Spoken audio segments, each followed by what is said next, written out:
Aloha everyone, welcome to Hawaii Abroad Audio Podcast. This is a place where you can listen, learn, and understand Hawaii's people and its place. I'm your host, Auntie Max, and on this show I release 2 episodes each week. Topics on Mondays, which is called Manaʻo Monday, I share Hawaiian culture lessons. And on Fridays, which I call Aloha Friday, I highlight former Hawaii residents by talking story with them about their relocation journey and experiences. My goal is to share those stories so we can all learn about others and understand the different situations, because the more we know, the more we grow. So on the day this episode release, it's Monday. So let's get into our lesson for today, which is a legend that takes place in the Ahupuaʻa of Hakipuʻu. Hakipuʻu is on the windward side of the island of Oahu, right before you get to Kaluau Park. In this Ahupuaʻa lies Moliʻi Fish Pond, which is supposed to have been built by Nanahoa, but that's another story that we'll talk about one day. So there's 2 rock formations in Hakipuʻu. One is near the top of a high spur divided area in Koʻolauloa and Koʻolaupoko called Nanahoa. And the other stone you can find at the fish pond, and that one is called Kaluau. Now, on the Mauka side, Mauka is toward the mountain. On the Mauka side of Hakipuʻu, we have the forest. And in this forest, you'll find beautiful bamboos, which you can make a lot of musical instruments. Instruments like nose flutes, ka eke, that's a long stick that you pound on the ground. The puʻohe, that's like a nose flute. And one of my favorites that I use for dancing hula is a puʻili, which is when you split a part of the bamboo stick and you use it as an instrument to dance.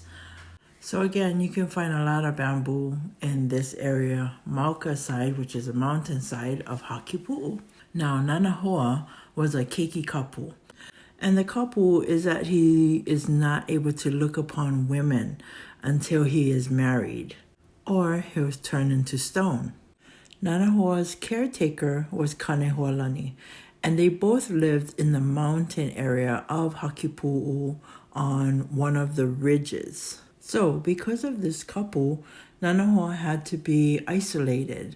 So Kanehualani had to have things for him to do. So he would fashion some musical instruments like the nose flute, the ka eke, like I spoke about earlier. That's the one that you have bamboo sticks and you pound it on the ground.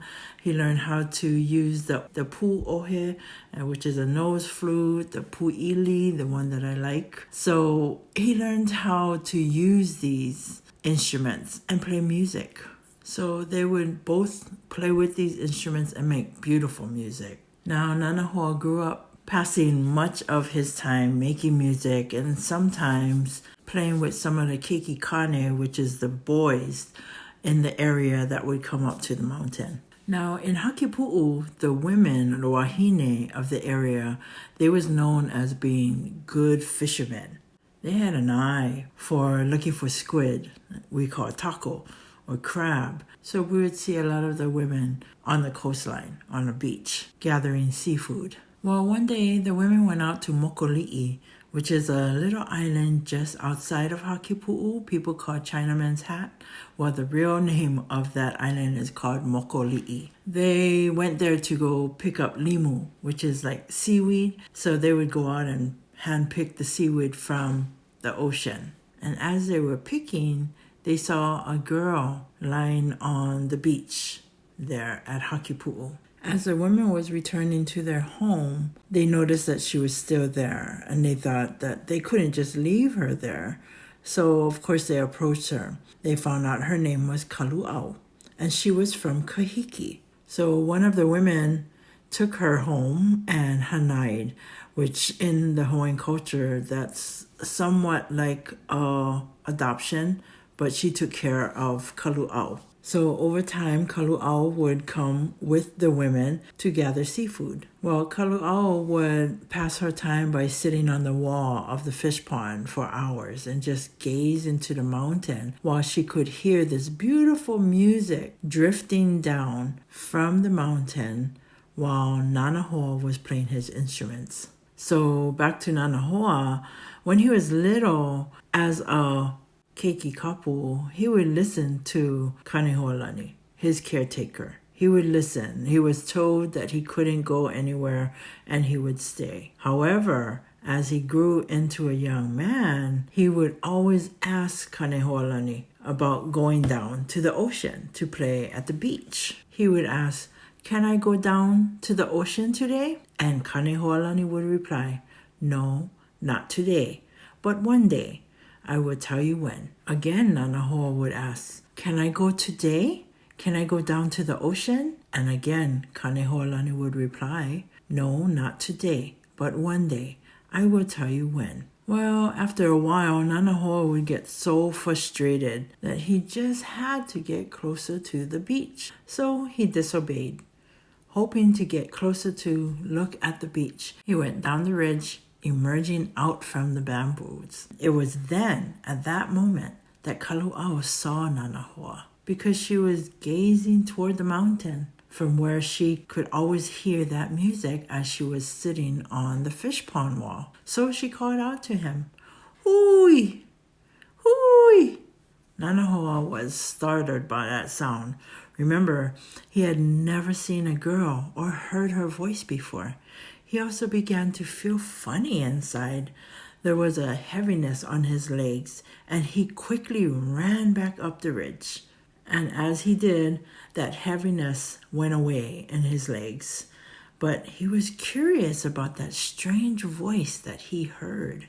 Well, after that incident, for a short time, Nanahoa was content and stayed in the mountains playing with his music. But he kept thinking about that voice that he heard. So he continued to ask Kanehoalani when he could go down to the beach. The answer was always the same, "Not today." So frustration again got the best of Nanahoa, and he wandered further down the mountain. As he neared the fish pond, he encountered Kaluau. Now, Nanahoa had never seen a girl. Being isolated as he was for all his life, he was so frustrated, but her beauty, that for a while he forgot everything. The warning and even the heavy feeling in his body, he did not pay attention to it. Then they started talking, and before you knew it, they were playing chase master around the fish pond. But suddenly, Nanahoa's feet became very, very heavy, and he realized it was too late. And this was not the day. He quickly left the fish pond and ran back up as fast as he could up the mountain. But it was too late. His first leg turned into stone. As he reached the bamboo forest, his other leg turned into stone, and soon after his whole body turned into a pohaku, or a rock. And this rock stands till today, which we call Nanahoa. Well, Kaluau, which was left behind at the fish pond, at first she didn't know what happened. In just those two encounters, she fell in love with Nanahoa. When she finally realized that she lost her love, she was so saddened that she stayed on that rock wall and never left, and eventually turned into stone also. And that's the legend of Nanahoa. From this legend, we have a beautiful oli. Before I share this oli, I want to thank one of the kupunas that is from that Ahupuaʻa of Hakipuʻu, Uncle Calvin Ho. He is one of the founders of the charter school that I used to work at. He is originally from Hakipuʻu, and he shared this legend and oli with all of us. So mahalo, mahalo, mahalo, Uncle Cal. Also, a big mahalo to Kumari Kahealani Kupau Mikaele for choreographing the moves to this song. It's a beautiful hula, so mahalo, mahalo, mahalo. So now, this is the oli called Nanahoa me Kaluau. Aia I Hakipuʻu, no Nanahoa keiki kapula, ea ea, ea ea. I haʻi ka nehoa lani kona ka ahu, mai nana I ka nani o ka wahinela, ea ea, ea ea.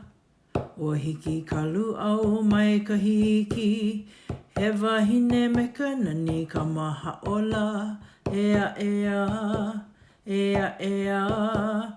No kona aloha ia Kaluau, ua lilo Nanahoa I ka pohaku, ea ea, ea ea.